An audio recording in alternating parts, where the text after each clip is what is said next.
भगवान शिव ने नंदी को ही अपनी सवारी क्यों चुना, जबकि उनके पास पूरी सृष्टि की सबसे शक्तिशाली शक्तियां मौजूद थीं? आखिर एक साधारण बालक कैसे बन गया महादेव का सबसे करीबी? हजारों साल पहले एक महान ऋषि थे, शिलाद मुनि। उनके पास ज्ञान था, तप था, लेकिन कोई संतान नहीं थी। उन्होंने निश्चय किया, मुझे ऐसा पुत्र चाहिए जो साधारण ना हो, जो मृत्यु से परे हो। इसके लिए उन्होंने वर्षों तक कठोर तपस्या की और अंत में प्रकट हुए भगवान शिव। शिव ने कहा, तुम्हें एक पुत्र मिलेगा जो मेरा अंश होगा। अगले ही दिन यज्ञ के दौरान धरती फटी और एक दिव्य बालक प्रकट हुआ। शिलाद मुनि ने उसे उठाया और नाम रखा नंदी। नंदी बचपन से ही अलग था। जहाँ दूसरे बच्चे खेलते थे, वो ध्यान में लीन रहता था। कम उम्र में ही वेद, शास्त्र, योग सब में पारंगत। लेकिन एक दिन कुछ ऋषि आश्रम आए और उन्होंने नंदी को देखकर कहा, ये बालक अल्पायु है, इसका जीवन बहुत छोटा है। ये सुनकर शिलाद मुनि टूट गए, लेकिन नंदी नहीं डरा। उसने कहा, अगर मृत्यु निश्चित है तो मैं खुद महादेव को प्राप्त करूंगा।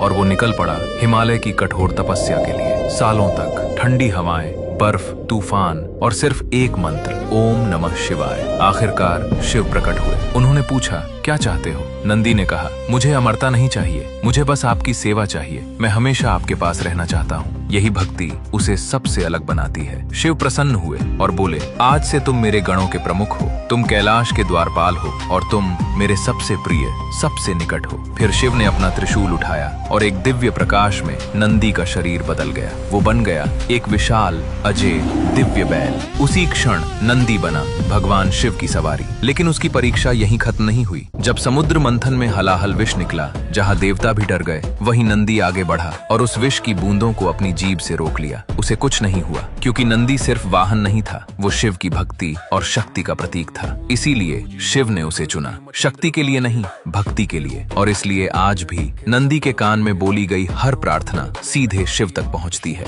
अगर आप भी सच्ची भक्ति की ताकत मानते हैं तो कमेंट में लिखो, जय नंदी।